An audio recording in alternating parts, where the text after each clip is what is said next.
have dread. This is not a dreadlock thing. Divine conception of the heart. Hey, hey, you don't have to dread to be Rasta. Oh no, you don't have to dread. This is not a dreadlock thing. Divine conception of the heart. Hey, hey, it's a life of a liberty, lived by the fathers of our history. For the ancients in the prophecy, trust in the power of the Trinity. I listen, I say, got to believe in His majesty, His lineage and divinity, and His anointment. The first step is serenity, knowing ourselves to royalty. Yeah. You don't have to trade to be Rasta. You don't have to trade. This is not a dreadlock state. Divine conception of the heart. Where I suffer, I say, you don't have to trade to be Rasta. You don't have to trade. This is not a dreadlock state. Divine conception of the heart. Take that cross to picture. Don't be afraid of your ever-burning fire. Ever-burning fire. Trust in your fire and you never get burned.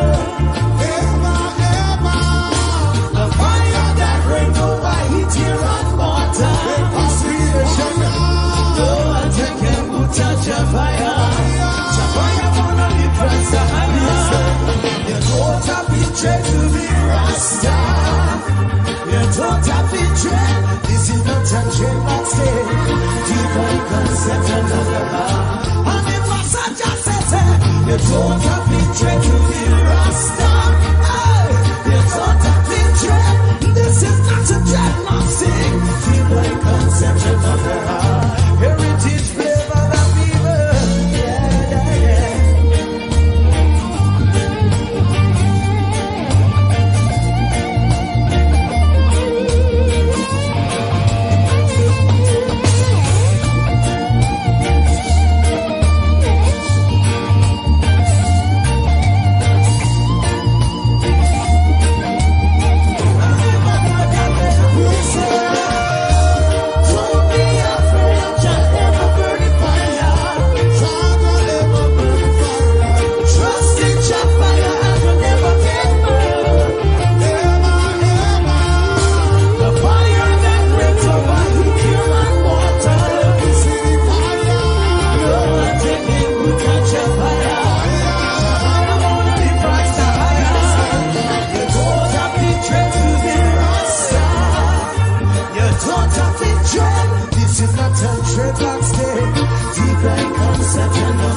A very good evening to all my cherished viewers.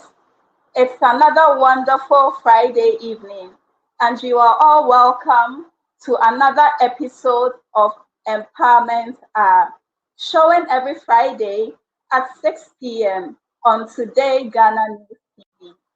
And I have an exciting news for you all. Today Ghana News TV is now streamed live on Twitch via satellite. And so henceforth, those in the Eastern European countries can watch us live on their television sets. You can also follow us on Instagram, Facebook, and YouTube via Today Ghana News TV. Empowerment Hour is a program that has been tailored to address all issues relating to women and children primarily. On this show, we inform and reform mindsets, behaviors, and attitudes through the power of our voice. There is a saying that it is not when my voice is raised that you should worry. It is when I have nothing more to say. We all have a voice, and we must not keep silent because posterity will question our silence someday. We cannot afford to fail the next generation. They called for the women who were battling abuse, and you kept silent. They called Muslims wearing hijab in school, you kept mute. They called for the Rastafarians, you remained silent. Very soon, they may call for you and me. They may call for your family or children. Is that when you would suddenly find your voice and realize the power in our voices? Certainly not. Let us speak now. Today, we have with us amazing personalities on our show, and they will contribute immensely to the ongoing discourse regarding the Rastafarian children who gained admission and were placed in Achimota School by the computerized school placement system, but denied enrollment as a result of their refusal to cut down their lots, which per the school authorities contravenes the school rules. We will have an extensive discussion with three great and fine brains on our continent, and these individuals are intelligence personified. Before I introduce my guest, Empowerment Hour is proudly brought to you by Today Ghana News TV and proudly sponsored by Authentic Sales, Thailand the Cobbler, Afranis Kitchen, and Jody's Kitchen. You can follow them on their respective social media handles. And before we commence, I would want to duly acknowledge my producers for this show, Mr. Seth Addy and Mami Amma Rosie. They've worked tirelessly behind the scenes to make sure that our program is always a success. So, without much ado, let me introduce my guest for tonight. And we have with us tonight a maverick politician who began his career as a radio broadcaster at Ghana Broadcasting Corporation. He is famously identified as the Rasta man who eventually shaved off his dreadlocks as he pursued his political career. He also ventured into farming and capitalized on the gift of the gab, which he is endowed with, and he penetrated into the media space as a freelance publicist. I admire one thing about him, and it's his devout advocacy for women. I am convinced that my viewers can already conceive in their minds who this amazing persona is. Now, not to leave you entangled in your wild guess, I introduce to you our own Honorable Ras Mubarak. You're welcome, Honorable. Good evening, Joyce. Thank you very much for having me. You're welcome. And we are also very much appreciative of you honoring our request. We hope to have a very extensive discussion with you tonight. Thank you. Also, we have with us a seasoned private legal practitioner, and he completed his high school. He completed, his undergraduate at Kwame Nkrumah University of Science and Technology, and further moved to University of Cape Coast to pursue his bachelor's in law, after which he went to the Makola campus to further his education. We have with us lawyer Indebugri Awini. You're welcome, lawyer Indebugri. Thank you very much for having me on this show. And then I greet all viewers and listeners as well. We extend our greetings to, and we are very glad to have you on our show tonight. We will zoom We have with us our third guest for tonight, and he's in the person of he's also a lawyer, and he's in the person of Honorable. Please give me a minute. Let me go through. Let's take a quick commercial break and we'll be right back.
Welcome back to Empowerment Our Show.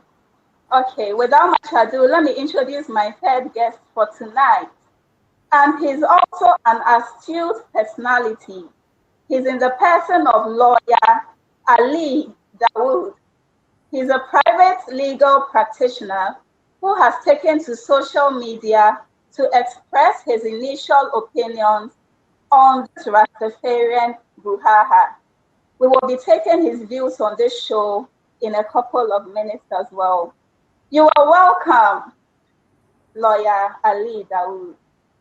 Thank you very much for having me. It's a pleasure. It's a pleasure having you as well. And we hope to have your contributions as you've done earlier on social media platforms. It's a pleasure having you. You're welcome once again. Thank you. Okay.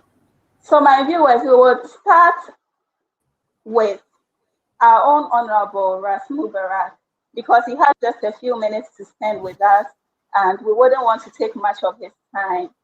So Honorable, I would want to find out, since this whole Achimota school issue broke out and we heard of these two brilliant students who were denied, should I say, enrollment into the school, we would want to know, what was your initial reaction? Well, so let me say good evening once again, and say hello to Ali Dawood and lawyer Awuni as well, and Debuge Jr. And to express my disappointment in your show, because you're talking about diversity and inclusion. And in promoting diversity, I expected that at least one of the guests would be a woman. You know, currently as it has become an all-boys club, and I don't think it sits well in the spirit of promoting diversity and inclusion. But having said that, I think the decision by Achimota School is most unfortunate. It is a very regressive decision. You know, obviously, it is unconstitutional. If you look at Article 21C of the Constitution, it gives every Ghanaian an opportunity to practice their religion and to manifest same. A manifest same could, come in varied ways. If an SDA person is not wearing an earring, the person is manifesting her religion. If a Muslim woman is wearing her hijab, she's manifesting her religion.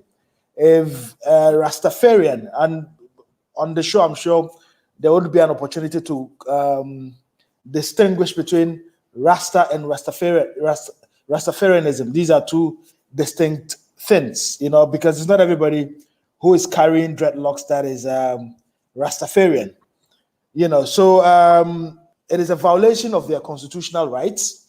You can look at Article 28.4 of the Constitution, which is dedicated solely to the rights of children. And with your permission, I'll just read 28.4 for the purposes of your viewers, that no child shall be deprived by any other person of medical treatment, education, or any other social or economic benefit by reason only of religious or other beliefs. So clearly, what this tells us is that you can't discriminate against any child, on the basis of the child's beliefs, on the basis of the child's religion, if the child is going to access medical treatment or education. What Achimota School has done is nothing but clear discrimination against the child. Fundamentally, they've also violated Article 28.3, which enjoins all of us not to subject any child to torture or cruel or inhumane or degrading treatment or punishment. If you look at what they have done, they have clearly humiliated, they have degraded, those two Rasta children who have demonstrated a lot of brilliance, in high school. And I find that unfortunate. I also find unfortunate the posturing of the Ghana Education Service, because they have backtracked on an earlier decision to direct Achimota School to have those kids in school. By that very act, what the GS has done is to weaken its own hand, because the GS is more or less a regulator. The GS is more or less a regulator. And if a regulator's directives would be, disregarded in a manner with such disrespect and disdain and brazenness as Achimota School has done, then clearly I see trouble ahead. Because in the future, if any one institution violated any of the directives of the GES, it will be very difficult for the Ghana Education Service to enforce their own directives. I've also had comments by All Students Association, by, NAGRAT. They don't have any locus in law, and I'm sure in the course of the program, Awuni and Alida would tell you, they don't have any locus in law to determine who gets admitted and who does not get admitted. So this is a clear violation of a constitutional right. And beyond the constitutional right, these views are espoused by people who profess to be Christians. Rastafarianism draws inspiration from Christianity, mixed in a deep-seated African roots. So, for instance, they draw inspiration from Numbers chapter 1 to 27, I think. They draw inspiration from Leviticus 19:27, which encourages them to grow their hair and not to shave it, and to grow their beard. So they are not doing anything that is different from what other religious groups are doing, because they are also practicing their religion, which is guaranteed by the Constitution, and manifesting their religion. But Joyce, come to think of it, that in Africa, in Kwame Nkrumah's Ghana, we would have instances where it is acceptable for Achimota School to have Caucasians, and I'm sure you have seen images of those, European-looking kids who are allowed to keep their hair, but unfortunately, Africans are asked to shave their hair. Clearly, is one of those, Joyce is one of those vestiges, is one of those examples of neocolonialism, the sort of things that, Kwame Nkrumah, Martin Luther King, Marcus Garvey, Malcolm X, and all of those great sons and daughters of Africa try to fight against, where we can be very proud about our own roots and heritage and culture.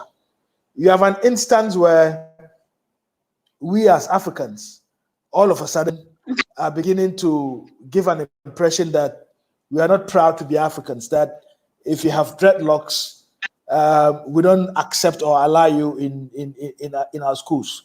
What would it hurt? What would it take away from the kids if they were to have dreadlocks in schools? What I mean, by having dreadlocks, would the kids not be able to absorb the things that they will be taught in school? By having dreadlocks, would the kids influence other kids negatively in the school? I say absolutely not, because in every home there's a Mensa, and if you are to go deeper into this, pick any report of armed robbery in Ghana, any report on any day. The names you see are, if it is not Emmanuel or Ebenezer, it is Salifu or Yakubu. You hardly see Rastas involved in some of these things. Of all the arrests for marijuana or ganja possession, by the police, and you can check it from the prisons, you don't see Rastas. I'm sorry, I didn't hear that.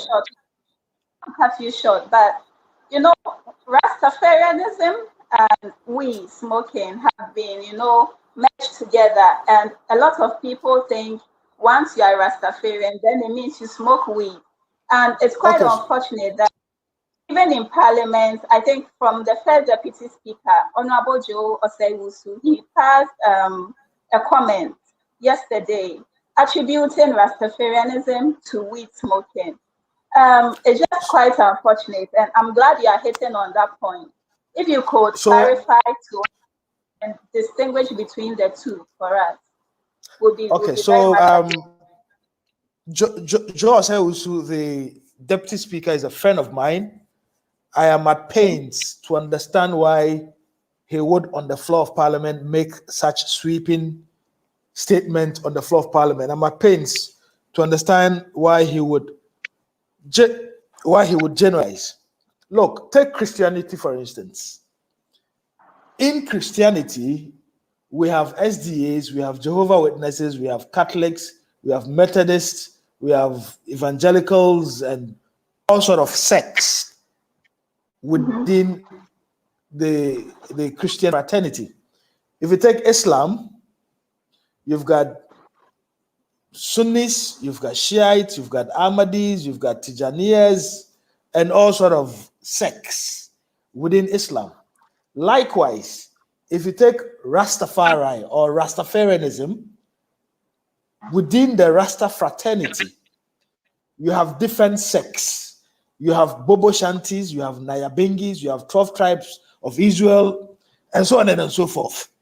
So it is not every Rastafarian who uses marijuana. It is not every Rastafarian who burns marijuana as a holy sacrament. Okay. Just like in Christianity, it is not every Christian who does not wear, for the women, who would not wear earrings. Almost every Christian wear earrings except SDAs, right? Yeah. It is not every Muslim who leaves a beard. I'm a Muslim, but I haven't left my beard. But there is a strand of Islam, a group of Muslims who believe that keeping the beard is being proper Muslim. So the fact that somebody is keeping the beard does not mean he's more of a Muslim than somebody who's not keeping the beard, as far as I'm concerned. So Joe Osei-Wusu's point about Rastafarians being ganja smokers is most unfortunate, because he's painting everybody with the same brush. And I know very prominent Rastafarians who have not used marijuana. You can talk about the likes of Muta Baruka, a very prominent Rastafarian elder from Jamaica. So we need to remove emotions from the discussion about a child's welfare, about a child's right to have access to education. And I'm beside myself with anger that a school as prestigious as Achimota, which is a public school anyway, which is financed by taxes from the Ghanaian public, would behave in this particular manner that is discriminatory, in a manner that does not put the best interest of the students above and over every other consideration. And I'm struggling to understand the argument that, if you allow Rastas into a Chamota school, you would open the floodgates. Open the floodgates. That is crass ignorance. If you read Article 21C, Article 21C of the Constitution guarantees that all persons shall have the freedom to practice. That all persons. It didn't say Muslims or Christians or Jews and Gentiles. It said all persons shall have the freedom to practice any religion. It didn't say Islam, Christianity, Hinduism, Shintoism, or whatever. It says shall have the freedom to practice any religion and to manifest such practice. Keeping the dreadlocks is manifesting, the practice of Rastafari, which these, for want of a better word, ignorant lot at the Achimota school would have to come to terms with. That the rules, the guidelines, the bylaws, at Achimota school are not over and above the Constitution. As a matter of fact, the Constitution is a supreme document of the land, and whatever rules any institution or body has would have to conform, would have to be in sync, with the tenets of the 1992 Constitution.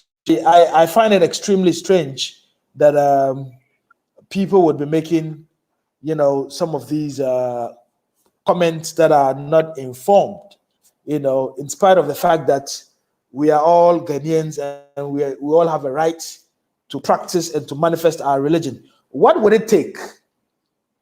And I hear people argue that, if you do that, then the traditional African believers, the Okonfors would also come with their cowries.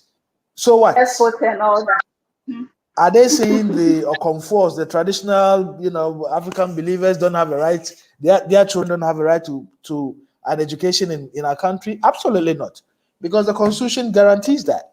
The Constitution guarantees that no child shall be discriminated against by anybody or any person on the basis of their religion.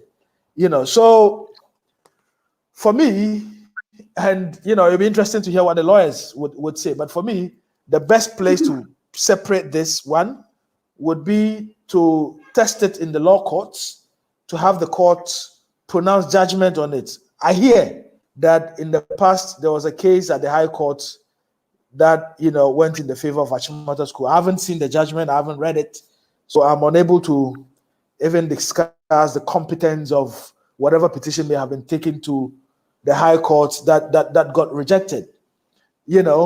But even if that were the case, there's an opportunity for review, and that is why the appeals court is there, and that is why the Supreme Court is also there. So I'm excited that these kids have gotten scholarships from equally prestigious, if not better, institutions.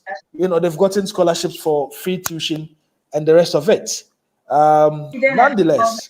Nonetheless, I think the parents may want to, or the Rastafari Council in Ghana may want to advance this forward and test it in the law court. Because we don't want a situation where 10 years, 2 years, 3 years, 20 years from now, we revisit the same issue. We don't want a situation where Muslim sisters who are wearing hijab would be discriminated against on the basis of wearing hijab. We don't want a situation where SDA kids will be told they can't come to school because they're not wearing earrings. And I have absolute confidence in the law courts, and I believe that if it were to go to the courts, the right thing would be done. Finally, if I were to say this, I think the Ministry of Education had kept too long in addressing this particular issue, because year on year it keeps coming up, and you don't see any decisive attempt, to deal with the problem and bring a closure to it. Now we've been talking about this for how long? For almost 2 weeks. We could have used these energies we are expending, that we are using in discussing this, to discuss other issues, to discuss how we can deal with climate change, how we can provide opportunities for women, for persons with disability, for young people, how we can get our kids into space and broaden, investment in research and development in our country. So it's important that institutions that are responsible for providing leadership act in a timeous, in a way that does not leave any lingering doubts as to what the best way forward is. And even though the minister responsible for education had indicated yesterday on the floor that they would come to some conclusion and bring some finality to this, I do hope that it be done sooner rather than later. Honorable, I would want to find out, in your candid opinion, what do you think was the appropriate action for Achimota School to take? Well, the appropriate thing, the appropriate thing would be to add. Okay, go ahead. I'm sorry, go ahead. Okay, so the appropriate thing for Achimota would have been to admit those kids in the spirit of inclusion, in the spirit of promoting diversity. With diversity comes better decision making. If you have Rastas, if you have Christians, if you have Muslims, if you have Hindus seated at one table and discussing or learning, by virtue of having diversity, you have better decision making. You churn out better citizens for the future. Why are we today, even all over the world, encouraging the participation of women in governance and everything? It's not that men can't do the job, but we realize women have been discriminated against for a very long time. And we realize women are also equally and capable of, advancing society's best interests, right? And today we are talking about young people getting involved in governance, getting involved, because running a nation should not be the exclusive preserve of persons who are senior citizens. So likewise, it wasn't for nothing that in the Constitution, in Article, whether it is Article 21C, whether it is Article 26.1, whether it is Article 28.4, whether it is Article 28.3, that, the Constitution guarantees, some rights and freedoms. And I've seen people invoke Article 14.1e of the Constitution to argue that indeed there are limitations to the freedoms that, a school-going child should enjoy. As far as I'm concerned, and in my candid opinion, if you look at Article 80, Article 14.1e, that for the purposes of an education and welfare of a person, his liberties could be curtailed. My understanding of this provision of the Constitution is insofar as, for example, a school is supposed to close at, say, 2 o'clock, and a child who is under 18 decides to leave the school at 1 o'clock or 12 o'clock. The school can inhibit, the school can stop, the school can prohibit, the school can curtail the person's liberties from closing at 1 o'clock or 2 o'clock instead of the school closing hour of 2 o'clock or 3 hours or 3 o'clock. So the Constitution is clear, religious freedoms are guaranteed, and everybody has a right to enjoy those freedoms without hindrance. Okay, that's well said. Honorable, would you also say that the parents of these two Rastafarian children are partly to be blamed for this whole mess that has been created? Because, in other jurisdictions, for instance, people would be focusing on the psychological trauma that these kids have been put through and all that. Currently their mates are in school and then classes are ongoing. But here they are, hopping from one TV station and radio station to the other, granting interviews and whiling away productive periods of their educational life. Do you think the parents are partly to be blamed? Looking at how the whole issue was handled, was it supposed to have been done behind closed doors rather than coming into the media space or on social media to lament and all that? What's your take on that, please? First of all, Joyce, we wouldn't be talking about this if it were done behind closed doors. We wouldn't be talking about it because, Joyce, you wouldn't have heard it if it were done behind closed doors, right? And secondly, the parents, including the kids, have every right to draw the nation's attention for the disregard of the content of our constitution by Achimota School. It can't be their fault that Achimota School has decided not to recognize their constitutional rights to practice and manifest their religion. It's not their fault. We can't blame them. If there's anyone who ought to be blamed, it should be Achimota School. And as a matter of fact, in tort law, I even expect that they would sue. I mean, aside the human rights aspect of a legal tussle, the school can be sued for causing trauma to the children, because obviously psychologically they would have been disturbed. Obviously, the Achimota School has, as far as I'm concerned, violated Article 28(3), which says you can't dehumanize anybody. In other words, you can't humiliate anybody. What Achimota School has done is to humiliate, is to dehumanize, those two children, and probably is to torture them mentally, because the strain on their senses alone is unimaginable. And I'm hoping that under some provisions on tort law, they could even be, Achimota School could also be sued amongst human rights violations, and the rest of it could be sued for some other damages. I believe if that were to happen, it would further provide clarity, and further put the fear of God in people who want to violate other people's rights by virtue of the fact that they are in position of authority. That clearly cannot be an appropriate thing to do.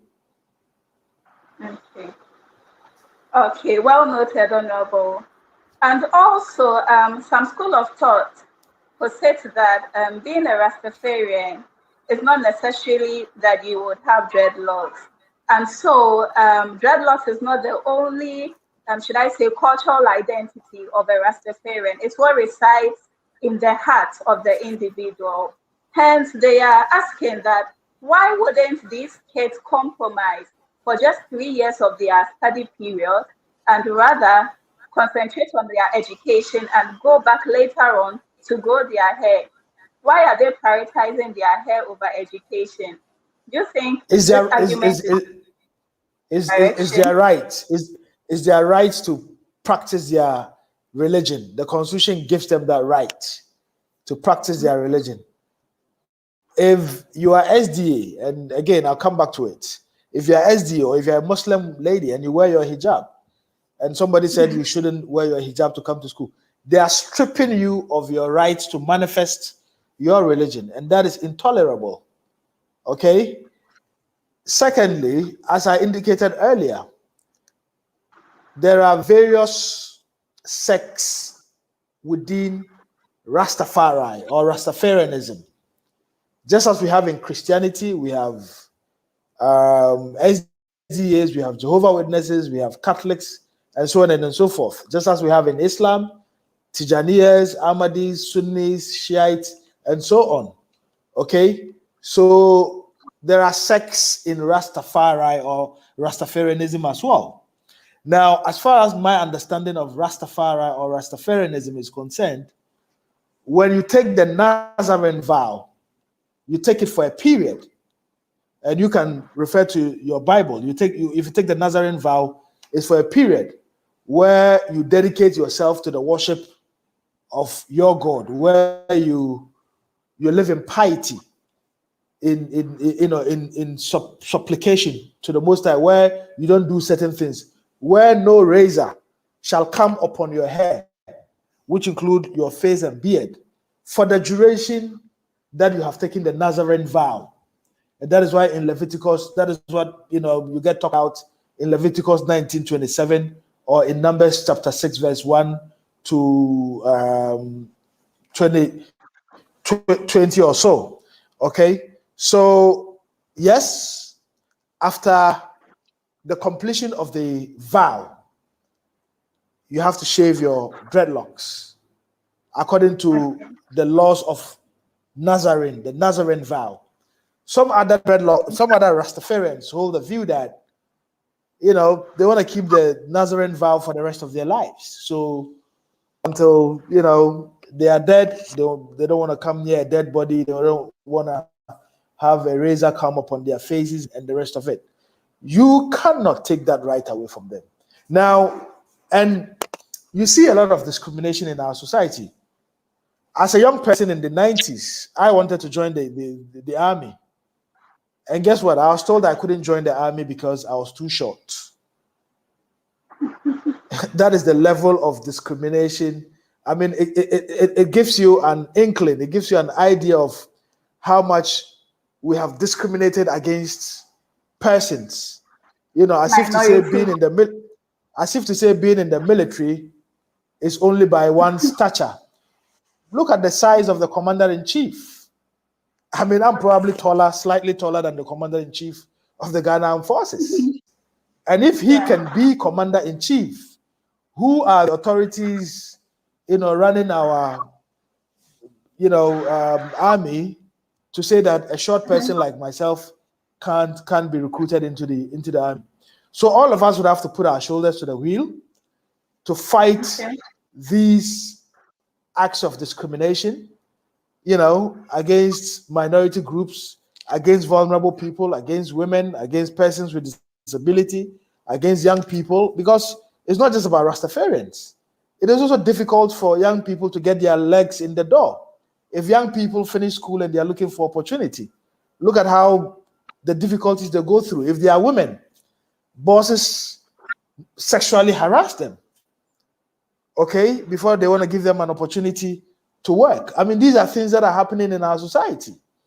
And I'm glad you've dedicated some, airtime to discuss and to talk about some of these things. But I'm hoping that the discussion going forward would not be restricted only to Rasta, but would also move to deal with the issues of sexual harassment against men and against women as well. Because I've seen cases of incidences of sexual harassment, including incidences against men in institutions as high as Parliament of the Republic of Ghana. So going forward, these are the sort of conversations that should occupy our attention, and we all would have to do our best to make sure that we are fighting these acts of discrimination against our own people. Yes, rightly said. And also, today Ghana News contributed to the previous discourse regarding abuse when it comes to women, with the recent one that occurred where the lady had to lose her life out of her husband's, abusive nature. So it's duly noted, and subsequently we would also be contributing so much in regards to gender, as you are saying. If I may, because I'm picking a friend who's arriving from abroad, from the airport, and you equally have two capable hands, Ali Dawood and Awuni, who I believe would do a lot of justice to the discussion.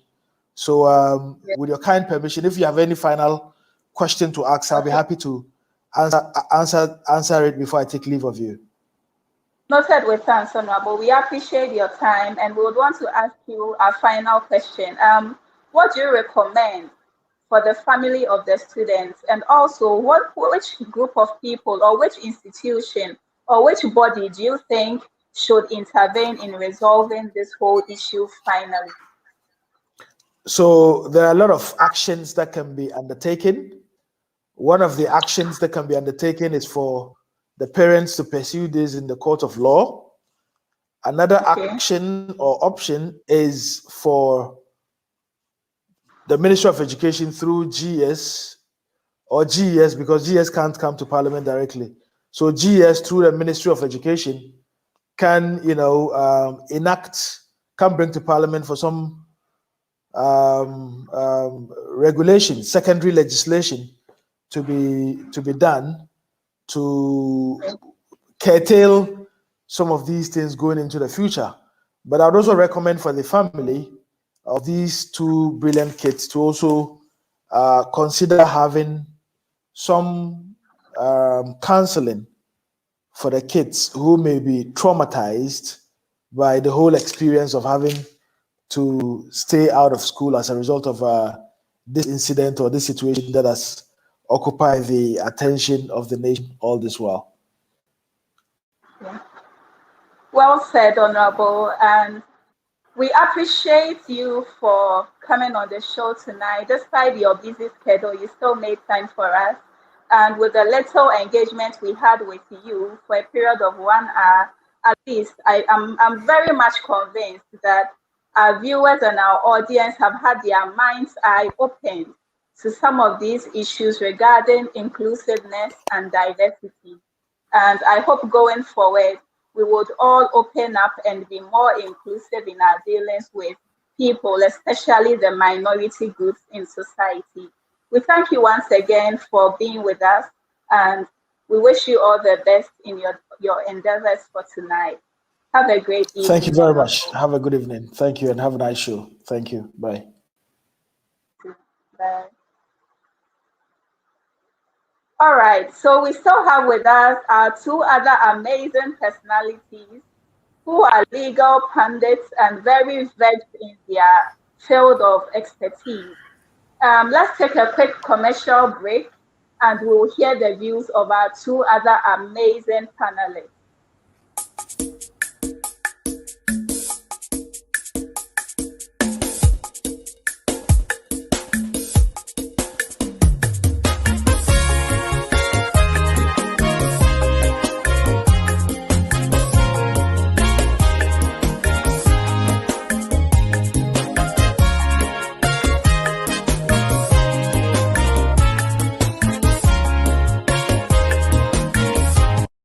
Today Ghana News TV, Web TV for best programs.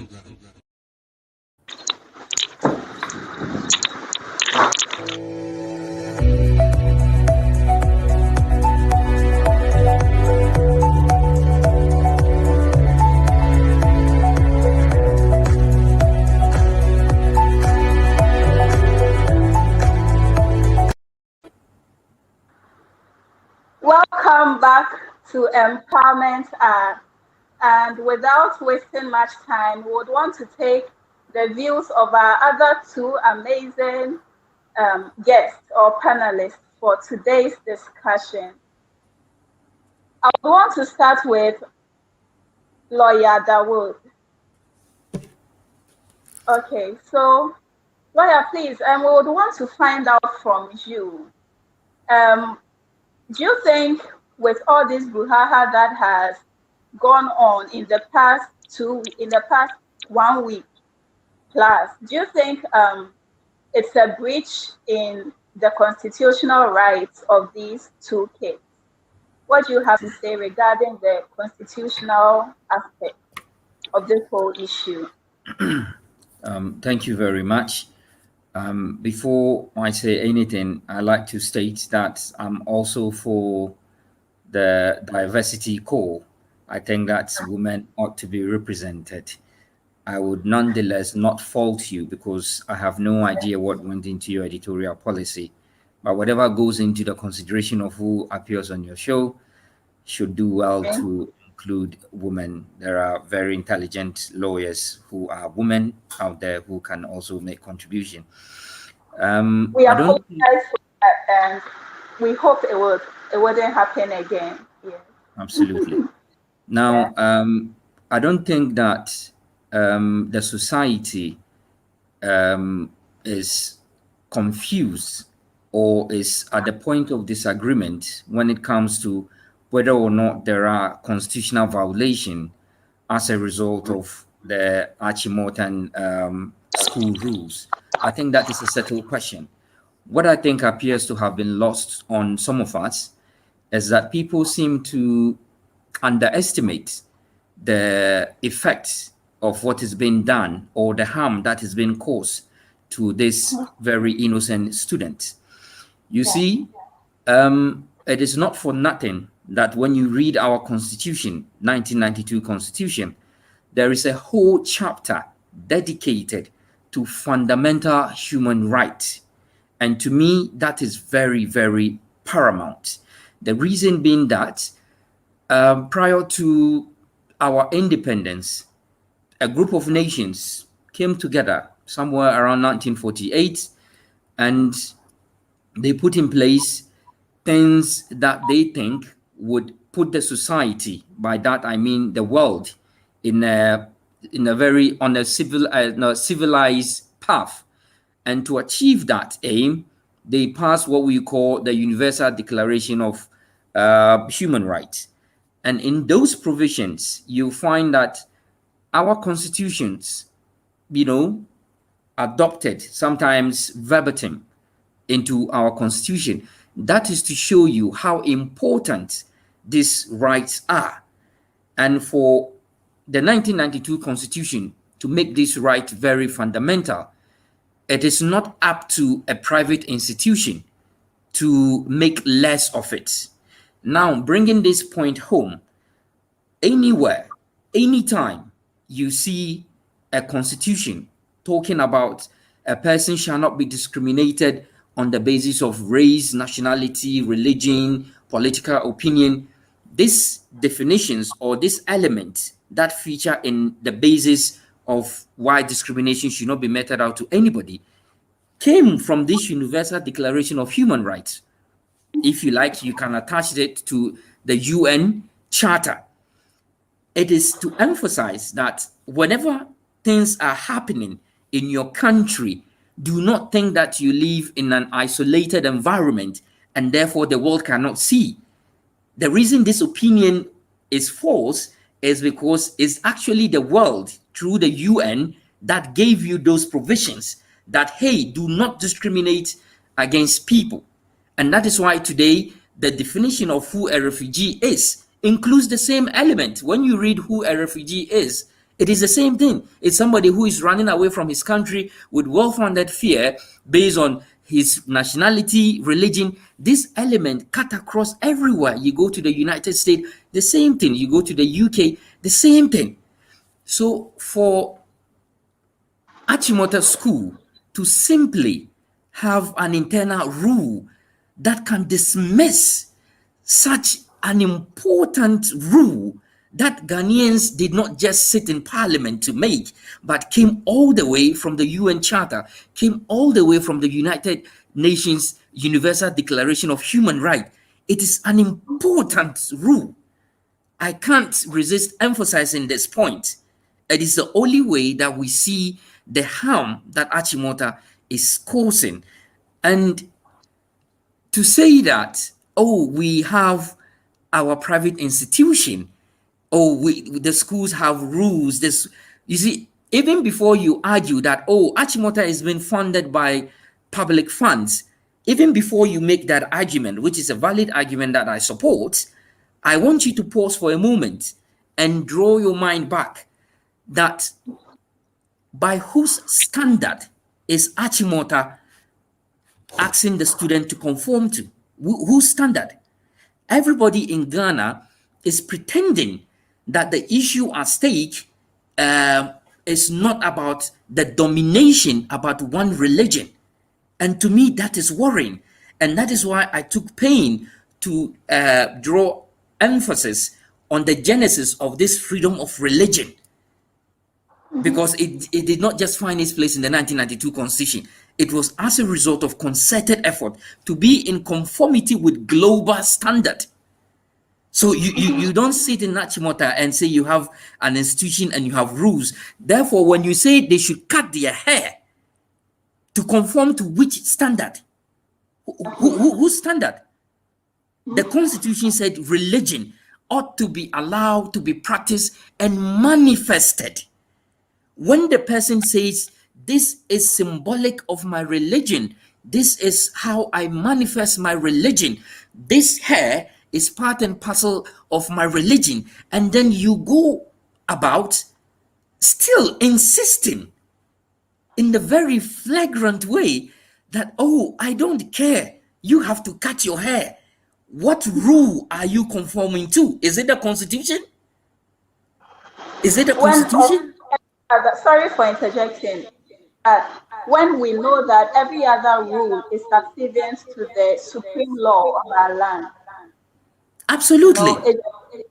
You couldn't have said it any better. And to me, that is very worrying. I don't think we have to expand the debate into even social context and talk about anything else. Let's stand on the provision of the Constitution. Don't go beyond, don't go below. When you do that, it's as if the Constitution has lost its potency, and therefore we need to resort to secondary argument. No, this provision is so potent that it is enough to prevent Achimota School from doing what they are doing. And let me emphasize, you see, rules are fundamentally different from rights. Rights are fundamental. They are the epitome of a civilized society. They emanate from a construction and interpretation of a legal framework in any given legal system. Rules are not like that. Rules are formulation of social policy. Therefore, rights hold sway when it comes to comparison between that and rules, especially where the Constitution makes it so succinctly clear that you ought to allow them. And you see, it is not a defense to say, oh, there will be indiscipline when we allow people to have dreadlocks. That argument doesn't hold water. Neither does the argument of floodgate hold sway. It doesn't, because what constitutes manifestation of a religion and what is actually a religion has a standard definition. You can't simply spring up and say, oh, because somebody has been allowed with dreadlocks, therefore me too, I'm a Rastafarian. And that is not, we should stop making light of fundamental rights guaranteed in our Constitution. We need to take it more seriously. And the conformity is to which law, which rule? Is it people who are Christians? Cut your hair because this is what conforms to the practices of Christianity. Is that what is happening in Achimota School? And I am really appalled by this systemic Christianization of our second cycle institutions. You see, the last time somebody informed me, Ali, I attended TI Ahmadiyya and I was made to go and to do the salat. I said that is very abhorrent. Not in this 21st century. A non-Muslim in an Islamic secondary school like TI Amas should not be made, should not be compelled under any law to go to the mosque and pray. That is completely unconstitutional. It doesn't exist anywhere on the planet. And you see, Ghana should not fall behind in this era of globalization and, if you like, emancipation of human rights from the colonial doldrums. We ought to be part of history. We need to be part of a progressive society. The world has moved beyond this charade of you have to cut your hair. And what worries me really is the Rastafarians have to have their own school. I heard somebody calling himself the Nagrat president. I don't remember his name. He said they should have their school in 21st century. Do you know how barbaric this sounds? in a black country, another black person tells a black student with dreadlocks that he won't be admitted unless he cut his hair. In elsewhere, United States, for instance, there was a case, a child who wanted to, a student, sorry, who wanted to be part of a wrestling competition, and his coach was a white person who insisted that he cut his dreadlocks when the dreadlocks had no impact. In fact, the child has been performing wonderfully well until he got to the finals. And they insisted before he participated in the finals, he ought to cut off his dreadlocks. The same argument. The school was taken to court. The child was maintained to go on to the finals. And I am surprised that we are still, in this time of our history, perpetuating racism and neo-colonialism on our own people. The history of women cutting down their hair came about because the colonialists didn't think that black people, your hair are nice enough to maintain them the way they are. Therefore, for you to look attractive in their definition, you have to cut it before you attend our missionary schools. That is what they were doing.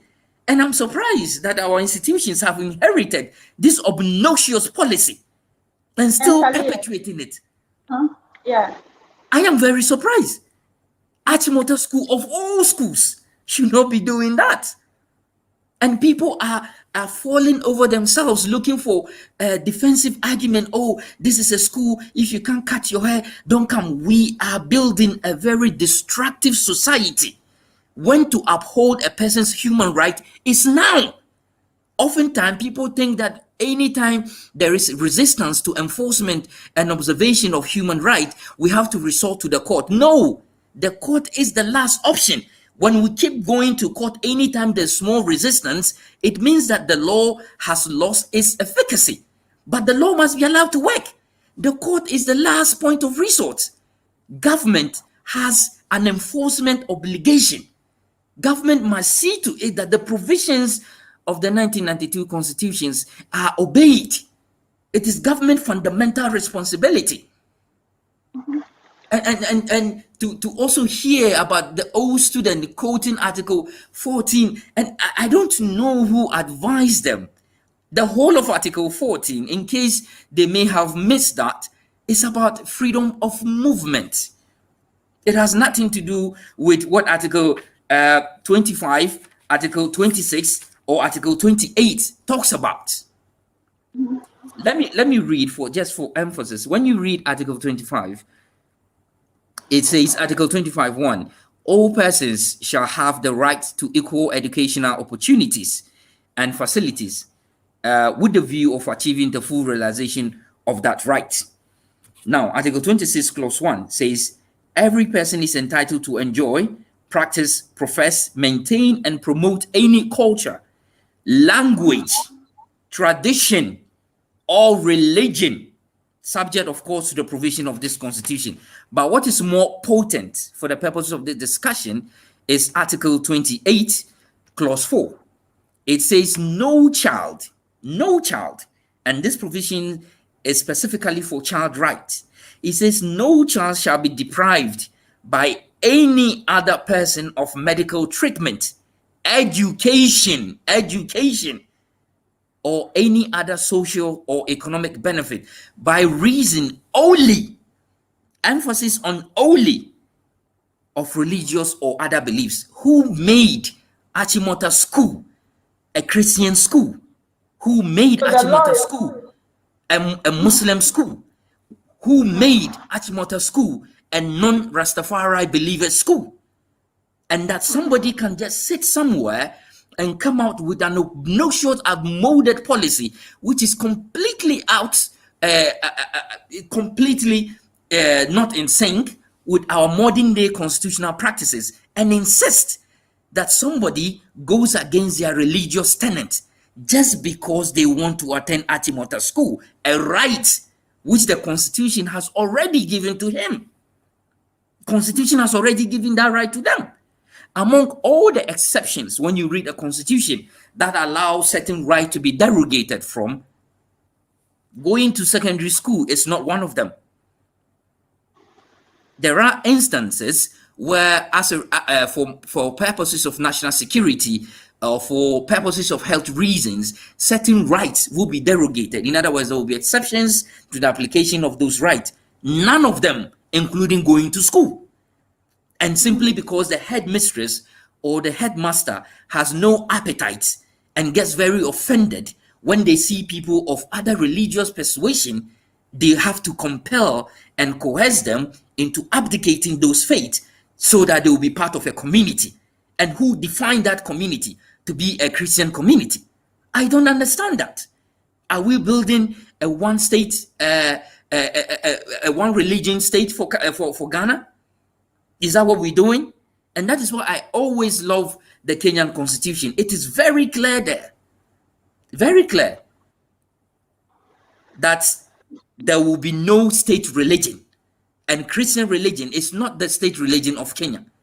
You see, these things have been given tacit approval. This thing about Christianization of our educational system, where you attend state functions and you see only Christians allowed to pray, and then sometimes the Muslims are allowed to pray. The traditionalists have been forbidden to come and pour libation. I don't know why.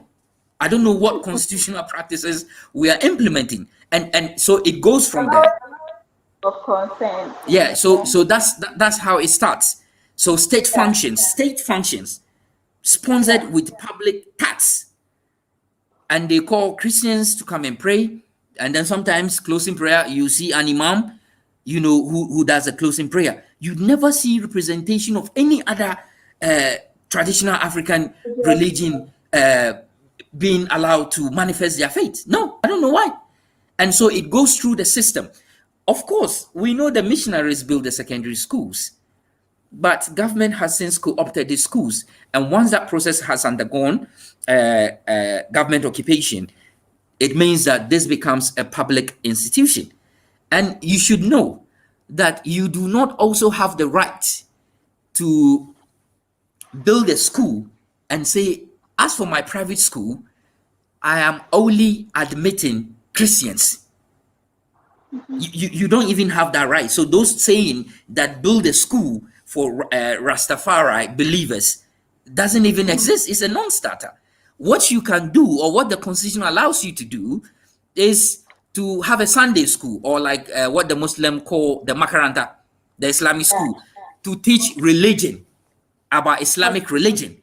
That is about faith. But you do not set up a school with the intention of teaching secular education and insist on a positive discrimination based on religion. I don't know how that would work. And so for me, this argument is long overdue, and that we have been very slow to enforcing the constitutional provisions. And even more worrying is that we pretend so much. And the reason we pretend is that we are enjoying what I call the tyranny of majority rule, where because the majority seems to have a faith which is dominating in our second cycle institution, therefore they are very reluctant to welcome any change. But the change is not supposed to be appealing to you. The change is as of right. Whether or not you like to see a Rastafarian in your school is irrelevant. What is important is that that person is manifesting his faith through the wearing of dreadlocks or through putting on hijab. That is what is important. Your feelings, your emotions, your social outlook about people who are not of your faith is completely irrelevant. It doesn't matter. So it also does not matter that the PTA of your school goes about issuing very empty statements and saying that there are rules. If you and you, when you read their statement, what is clear to me is that they have no argument to make. All they do is to tell you that, oh, these are rules, these are rules, these are rules. But I've already explained that rules are subservient to right. Rules are as a result of social policy decision making. Rules are not right. Rights are fundamental. And in this case, it comes from the Constitution. So when you say rules, by whose rules? To conform to which standard? Whose standard are we conforming to? And another argument I heard somewhere was that, oh, as for Ghana, we can't argue what we call the libertarian argument. For, you know, some people in the United States, normally it's about individual liberty, to the freedom for individuals to do as they please because they live in a very liberal state. But when you come to Ghana, as is very common with most African societies, we practice the communitarianism. It's a communal life. Therefore, individuals really, you cannot assert your right. That argument is very bogus, with all due respect to Professor Jampo. That argument is completely bogus. You see, this goes back to the initial point that I made. When it comes to rights, it has nothing to do with anything else except rights. It has nothing to do with who the owner of the school is, who is the current president, whether or not you like the person professing to manifest his religious beliefs. It doesn't matter.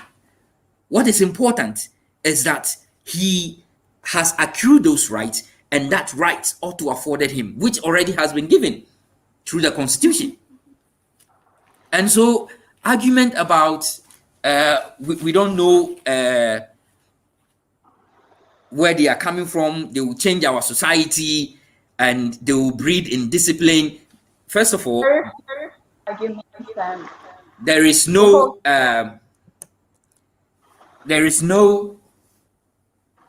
I'm sorry.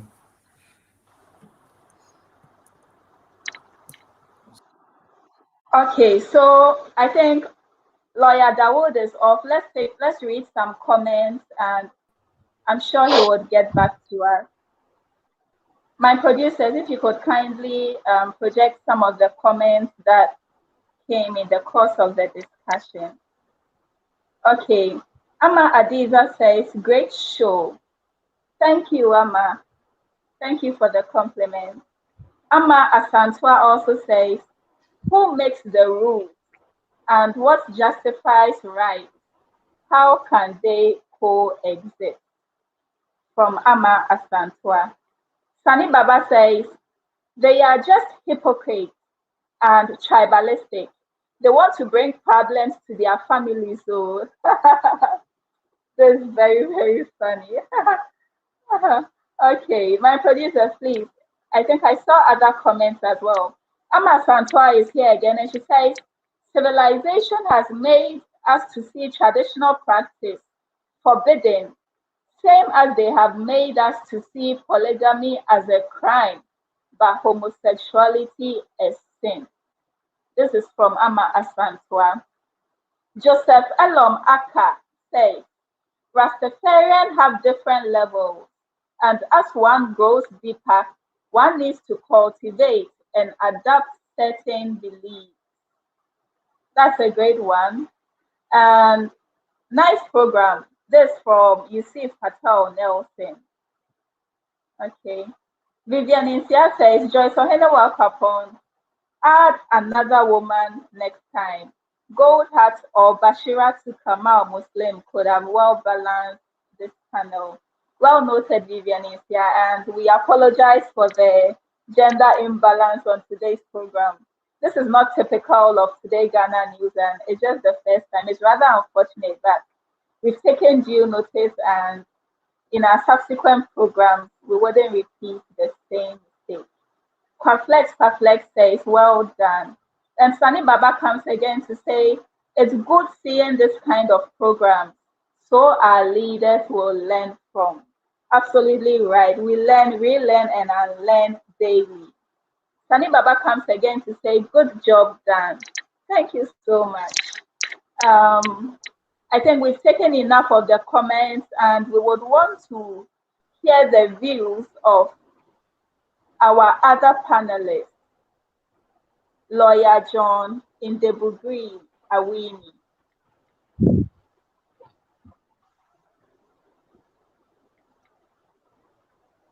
Let's take a quick commercial break as Lawyer Awini prepares to be on the show.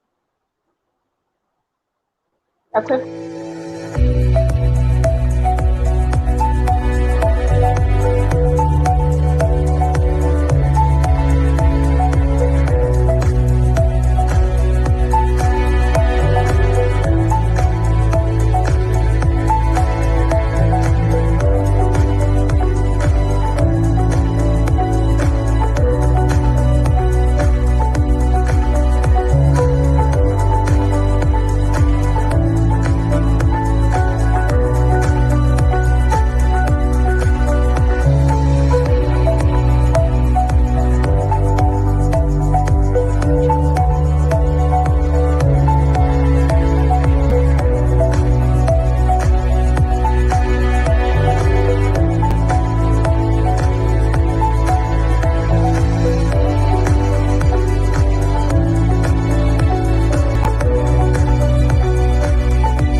Welcome back to Empowerment Our Show.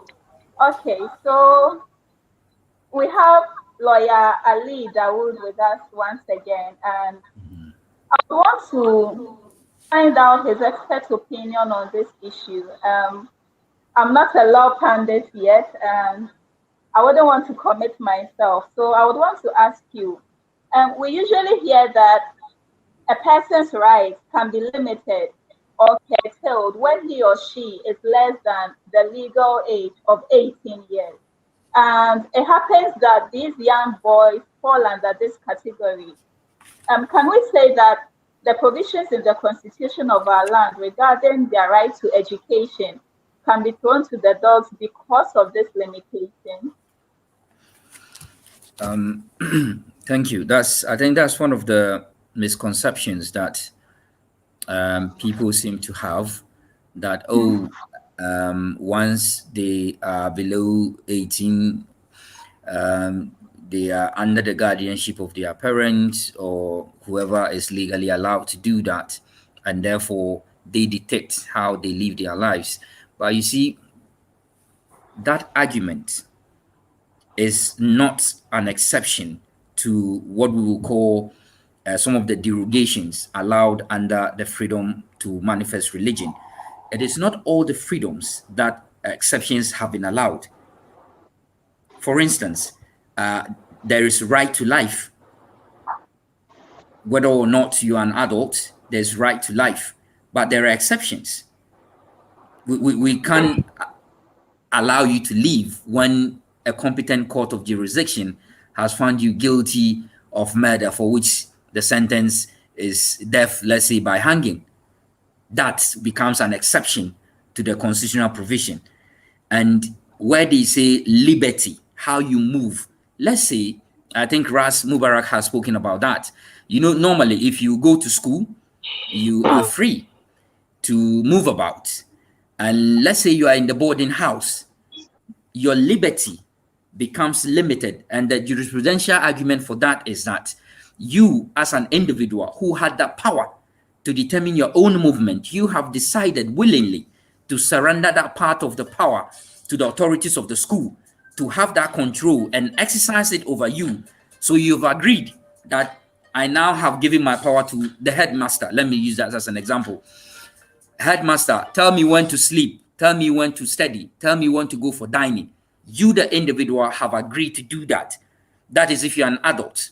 Now, even if you are not an adult, and let's say you find yourself in Achimota boarding school, once you are in the boarding school, what Article 14, the exception there, is saying is that, hey, remember your age and remember this article. And for the fact that you are here to benefit from an education from which you willingly have volunteered to come to Achimota, these exceptions are allowed to limit your movement. That is what it simply means. So anybody who goes to, whether it is from Fatima or St. Rose's or St. John's Grammar, once you go to the boarding school or once you start schooling there, they tell you when to eat. That is when to go for break. That is where this one comes.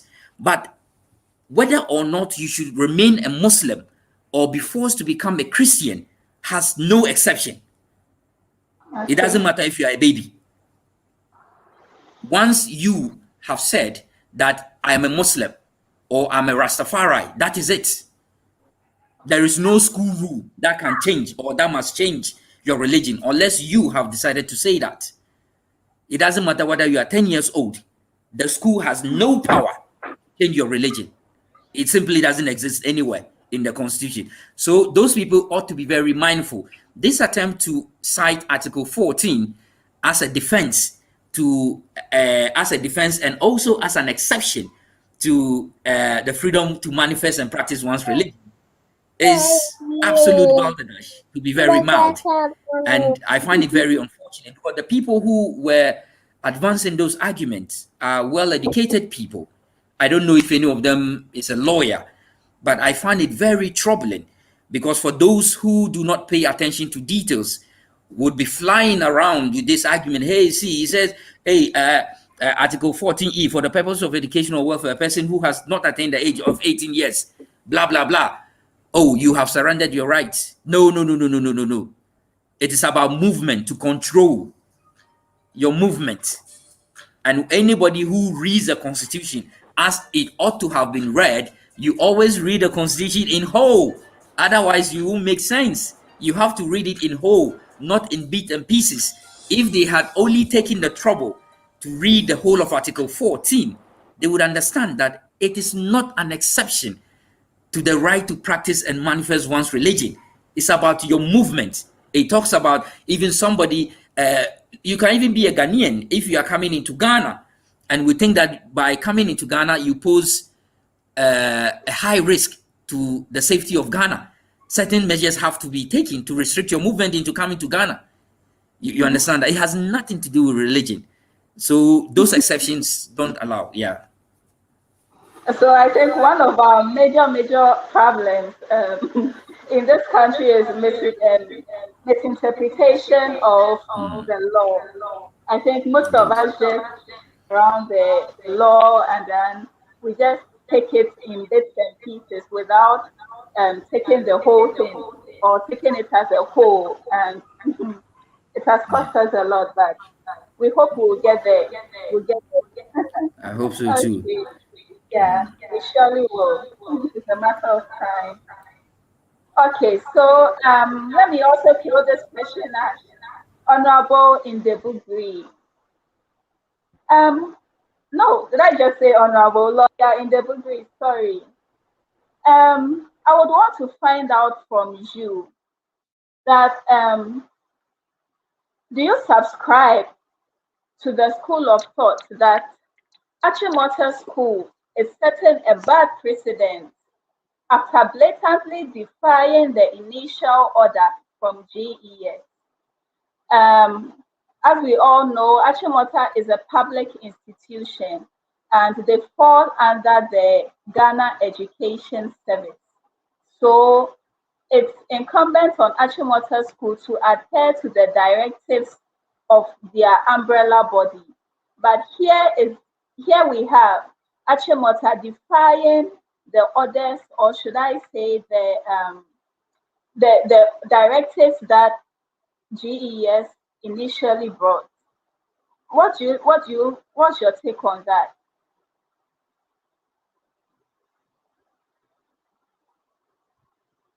Do you think Achimota is setting a bad precedent? Because it will come to a time where the police might bring about a curfew or something and citizens would rebel and say, well, we don't think it's necessary. There might be a time that the president might bring a directive and citizens will rebel. And would you say Achimota, or should I say they are setting a bad precedent? with the current happening. If lawyer in Debugri is not available, I don't know if lawyer Dawood could step in on his behalf.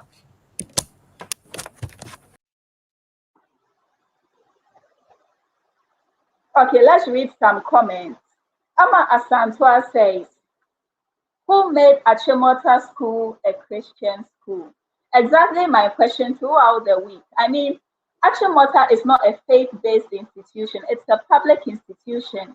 So I really don't get it why they are trying to base their rules and regulations on a particular religion. It's not a Christian school, neither is it a Muslim school. It's not in any faith-based category. It's just rather unfortunate. And I think we would leave it for the authorities to answer. And Ama Adiza also says, oh, okay, Ama Adiza's comment has left our screen. Let me read. Ama Adiza says, all your panels are good. They are making my day. Okay, thank you so much. We are committed to bringing you very, very interesting and educative program every week. So we will kindly ask that you stay tuned to your television sets, to your Facebook, to your Instagram every Friday. Ama Santua says, Christians tend to be very abusive in this context. They treat Muslims very badly, force them to come for worship and other Christian service. Muslim students are really suffering in these Christian schools. It's rather unfortunate. We hope to get there soon. Okay, so Honorable Indebugri, I think your line dropped. So let me repeat my question. I want to find out, do you subscribe to the school of thought that Achimota School is setting a bad precedent after blatantly defying the initial order from Ghana Education Service? Would you say they are setting a bad precedent, or you think it's in the right direction for them to defy the initial, should I say, directive from the Ghana Education Service? Can we have your take on that?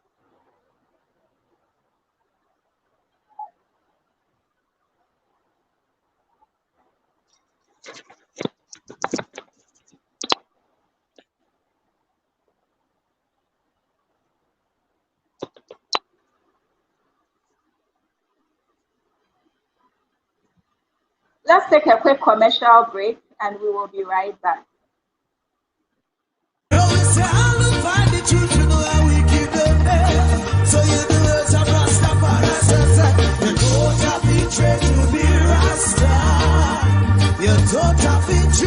This is not a dreadlocks thing, even conception of the heart.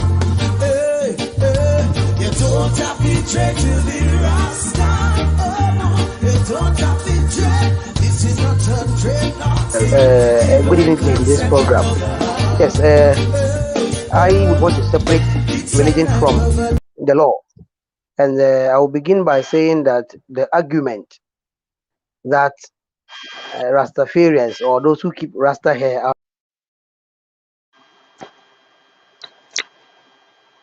We are so sorry. I think lawyer in Debugri's network is a bit terrible tonight, and we apologize for that. If lawyer Dawood could kindly step in, it would be much appreciated.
back to empowerment. I think Lawyer Indebugri is on the line now, and we are hoping to get a stable network this time around. We apologize for the network instability.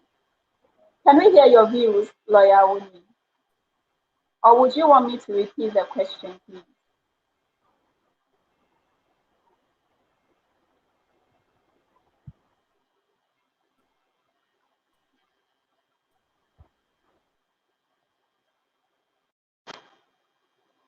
Let me take the opportunity to acknowledge my sponsors for tonight.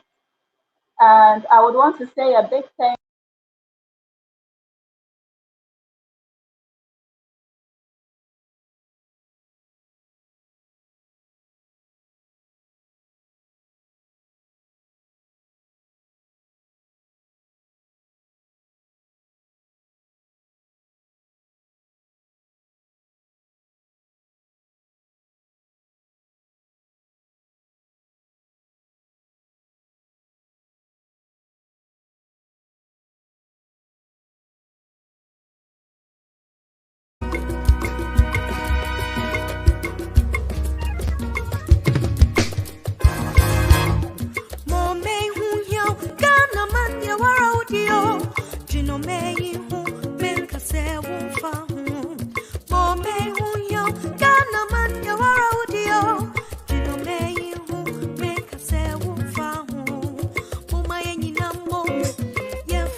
apologize for that.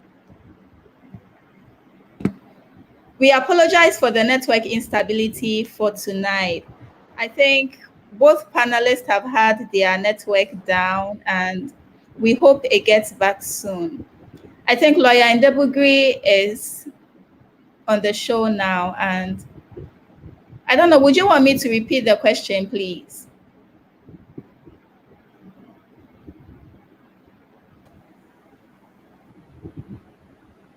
Okay, I think Lawyer Indebugri's network has been very unstable, and thank you for stepping in, Lawyer Dawood.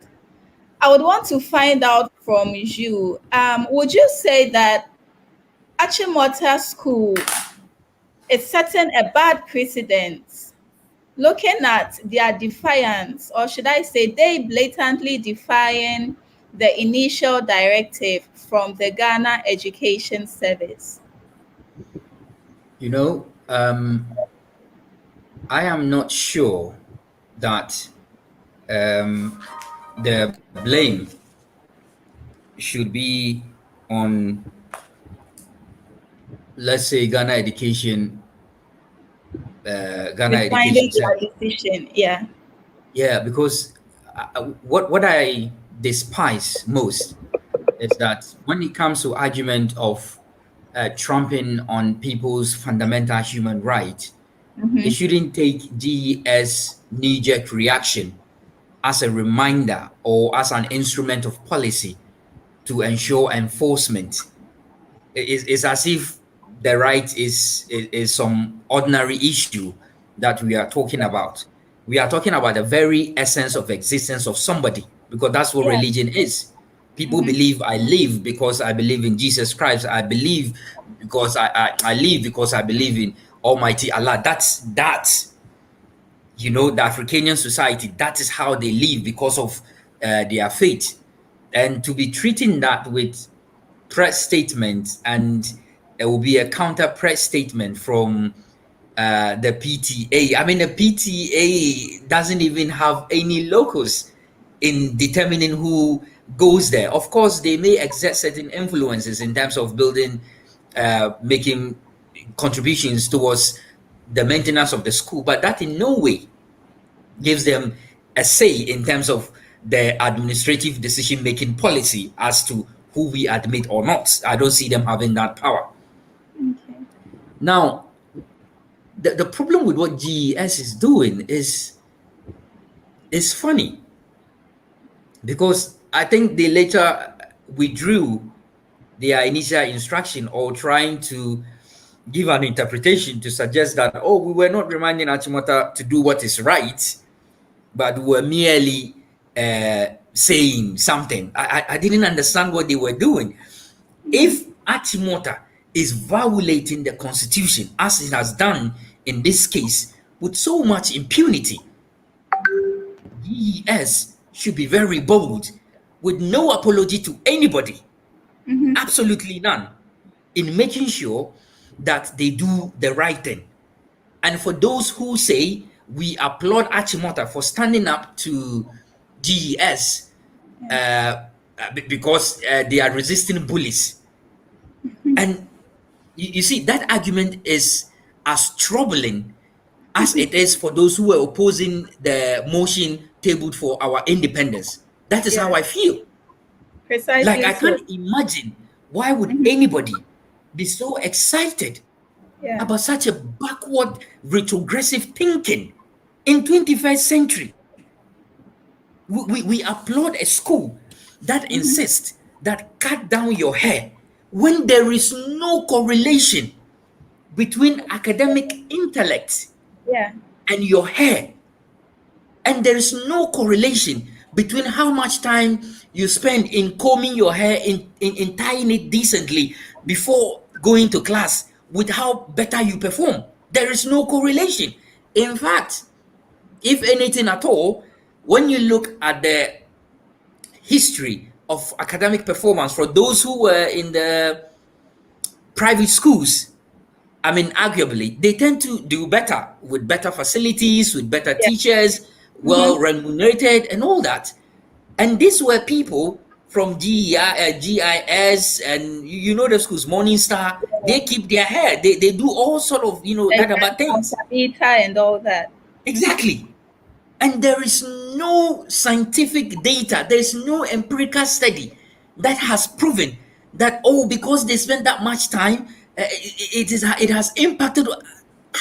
And people cook up this argument for the Ghanaian public to swallow. And you see people say, oh yeah, we applaud Achimota for standing up against the bully of GES, when they're supposed to be they're supposed to be welcoming the efforts that GES was making in making sure that we respect the provisions of the 1992 Constitution. I don't know where we went wrong. I don't understand. The argument is wayward, and believe me, this argument will not subsist anywhere. No country in 21st century would entertain a student being denied admission because he believes in a different faith. Which country will entertain this? And we are refusing to liberate our mind. We are refusing to reconscientize ourselves. We are refusing to remind ourselves that we are Africans and we are Ghanaians. And the principle of communitarianism does not welcome this kind of blatant discrimination. And for the GES to step in and wants to restore a semblance of sanity, only to be welcomed by a statement from Archibald that, oh, we don't take instructions from you. Yeah. It didn't have to get there. Let me explain something to you. You see, for any given legal system, yeah, it is important for us to know that my daughter is here. I'm sure she's also enjoying the show. Just give me a minute. All right. Okay. So let's take a quick commercial break and we'll be right back.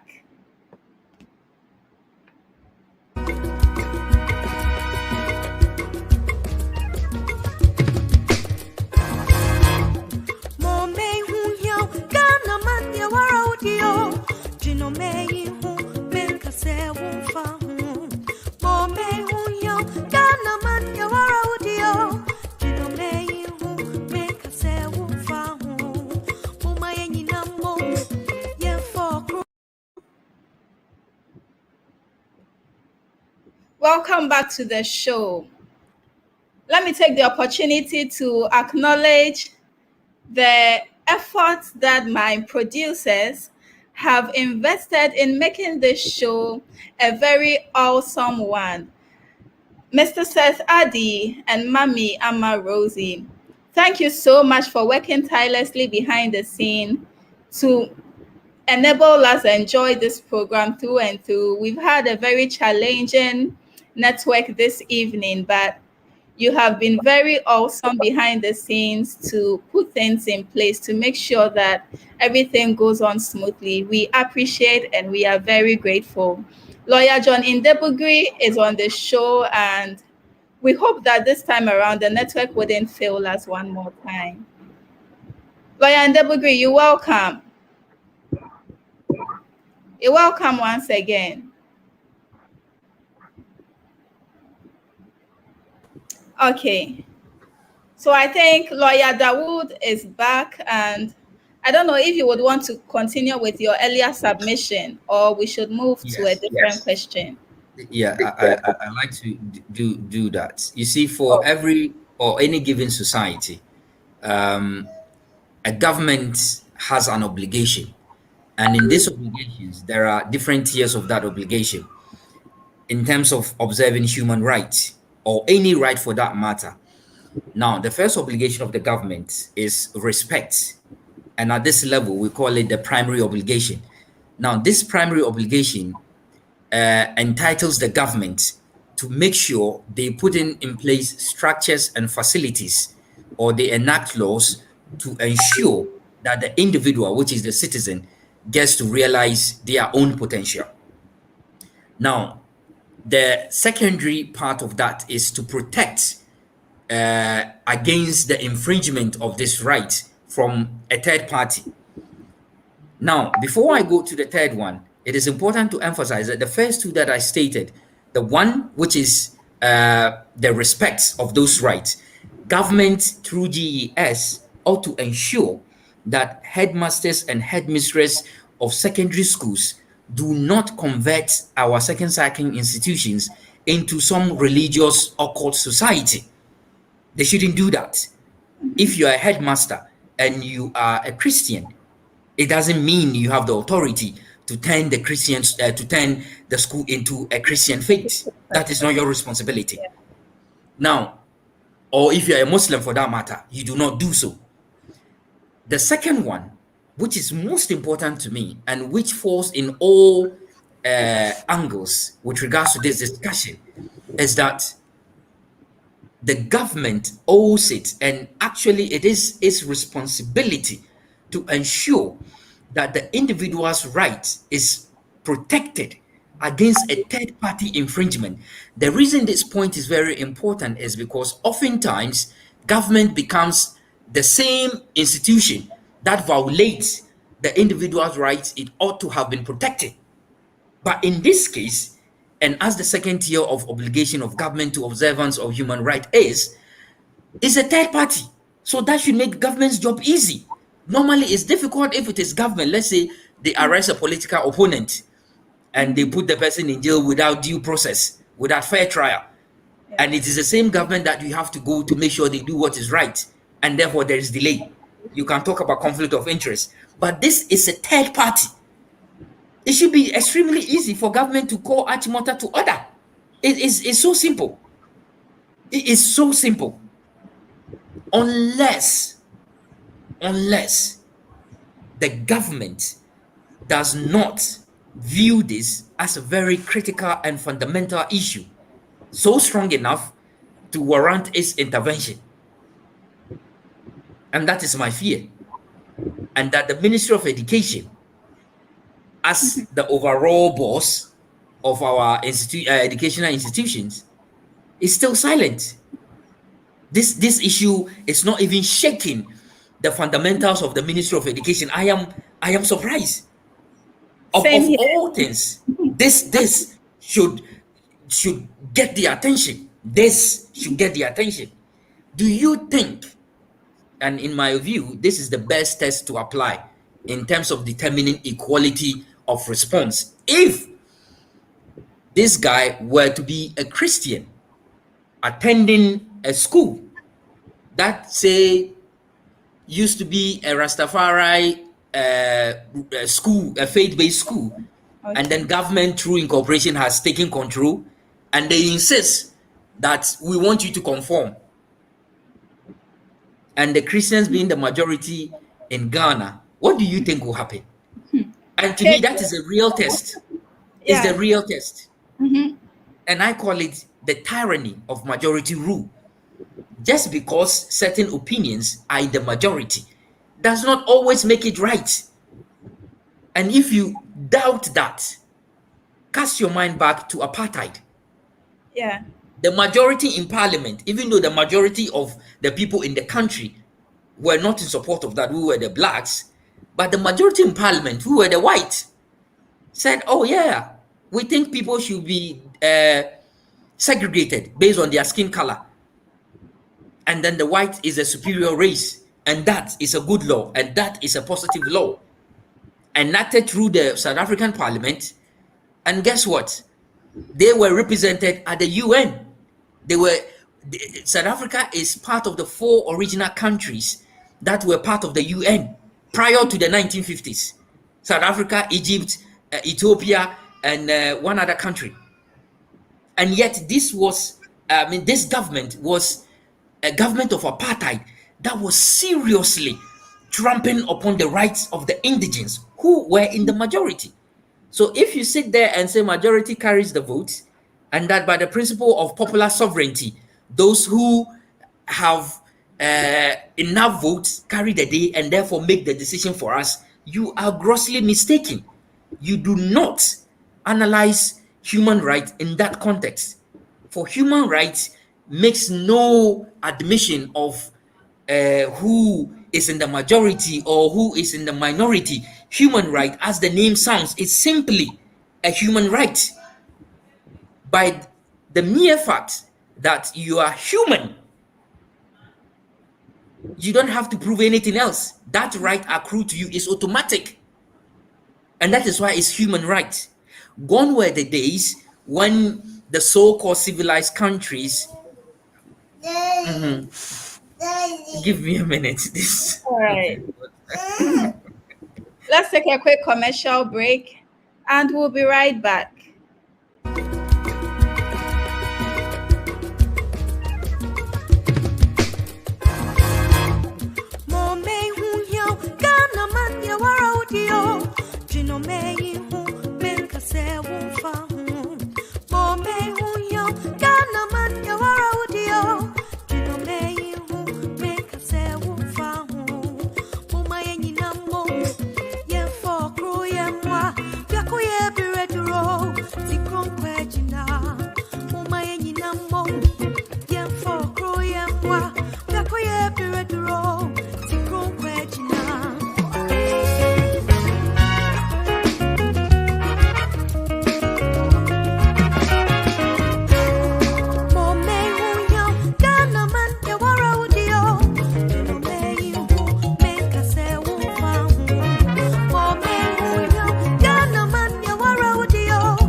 You're welcome back to Empowerment Hour. And we have barely 3 minutes to call it a day. I would once again want to acknowledge my sponsors for tonight. We have Authentic Sales, an online sales business that deals in original Apple products and anything fashion, ranging from ladies' heels, makeup products, sneakers, belts, etc. We also have Taylor and the Cobbler. That is also an online business that deals in shoes, boots, leather clutches, and bags. We also have Afranis Cuisine and Jody's Kitchen for your delicious shito, for your delicious local dishes, continental dishes. Do not hesitate to contact them. I think Lawyer Indebugri is on the line. And I hope the network would be, a bit friendly to us in these latter times where we would want to call it a day.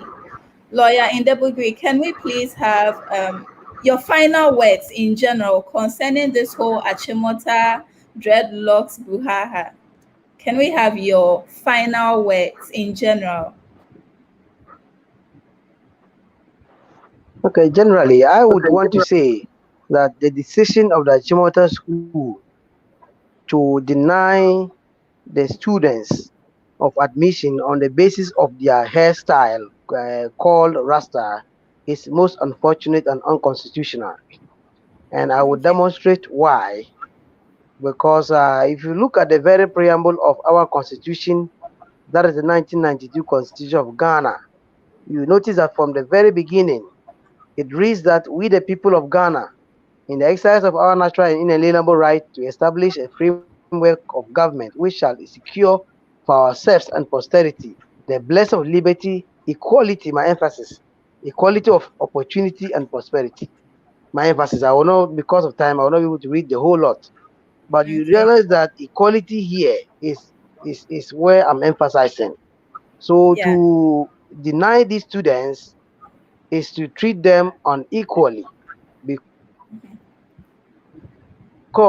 they must be given equal opportunity. If you come down further to Article 12 of the Constitution, you would notice that it says that all the rights created by the Constitution under Chapter 5 of the 1992 Constitution ought to be respected by all, subject to respect of others' rights. Now, the question to ask is, the students, have they in any way violated anybody's right in Ghana? They have not violated anybody's right in Ghana. And if you look at Article 25 of the Constitution, the student's right to attend school is a constitutional right, which cannot be taken away by just anybody or by the Absolutely. side wind. And for the Achimota school to be justified, they should be able to tell us exactly where or which provision of the Constitution these students have violated, that the Achimota school is taking away that right. The right of the students to attend school is a constitutional right, deeply ingrained in the Constitution, which not even the President of Ghana, not a further to also to the Constitution. It also says that persons shall be treated equally. Nobody should be discriminated against. It lists a number of them, even though it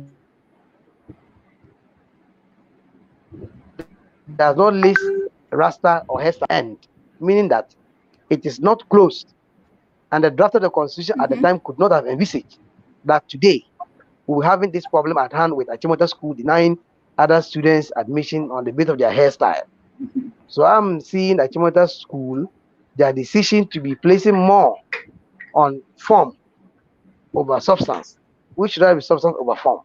I do not think that the Achimota School is right or is backed by any law in this decision. And to me, that decision is an illegal decision to deny the students who have gained admission, who have been placed there and they deny them because of just their hairstyle. Because others have associated hairstyle to religion. I want to separate religion from the law. Okay. Because what does the Constitution say? The students have a right, Mm-hmm. they have equal right Yeah. to attend school. Why should you allow those who have cut their hair and those who have not cut their hair? So for me, to associate those with Rasta hairstyle, uh, with weed smoking, bad behavior, and others, the students have not demonstrated Any that. of such. The Timothy school have not demonstrated that. Oh, these students have in the past Yeah. have been caught smoking weed, You know or that they have the any tendency demonstrable proof. to, Yeah. as it were, influence others to smoke weed. Mm-hmm. There's no proof. So for me, all Yeah. that Timothy school is doing is being, they are being preemptive, and then they are speculating, because Mm-hmm. to me, I would want to describe as a fallacy of hasty conclusion, and then on a fallacy of generalization, because the students have not shown that they are bad boys, so to speak.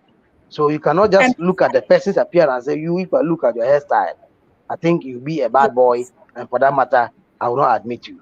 I think that Yes. decision is most unfortunate, and Mm-hmm. I should want to think, if there's any law by Chimota School that is contrary to the constitutional provisions, ranging from the preamble of the Constitution, and then Article 12, Article 17, Article 25, Article 28, which all talk about access to education, we should be looking at the welfare of these children rather than their Yeah. hairstyle. We should look at substance over form. So I think that Chimota School must rethink, they must reconsider their decision.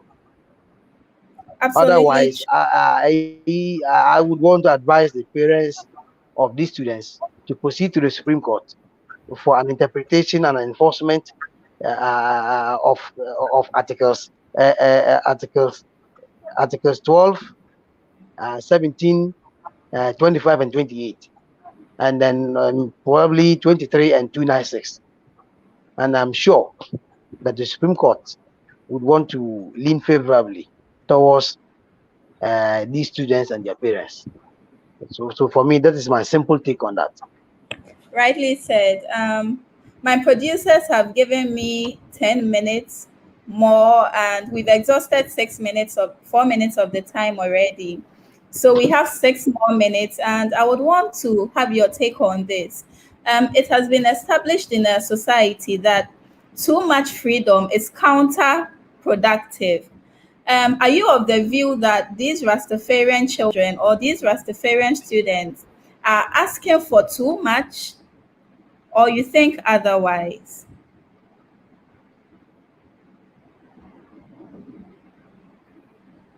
Can you repeat the question? There was interruption in Uh, between yes, the network the has question. I been couldn't hear very the question. unstable.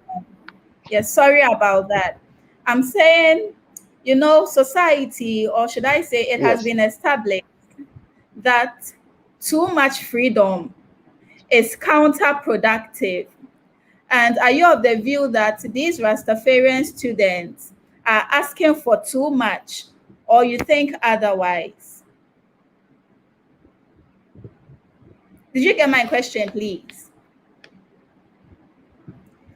Sorry, I That too think the much. network has been. Yes, I'm That too saying that much. there's this saying that, or it has been established that too much freedom is counterproductive. Would you say that the students, that's the Rastafarian students, are asking for too much, or otherwise? Okay, the network is very unstable, and it's no fault of Honorable Indebugri, so we would want to pardon him. And let me take a few comments. Alonso says the Rastafari Society should establish their own school so as they can set up their own rules and regulations to govern them. I don't know if Alonso was on the show throughout. I think our honorable spoke into details about this, and it's unconstitutional. You cannot say that because they are Rastafarians or because the rules of the school does not permit them to exhibit this kind of code of dressing, they should build their own schools. It's unconstitutional. You could go back to the conversation after today's discussion and then get a little bit enlightenment on that. Amadiza also says, you got to repeat the show at all costs. All right. Ama Santwa is also here, and she says, this topic must come back on Monday for more teaching. You're making real sense.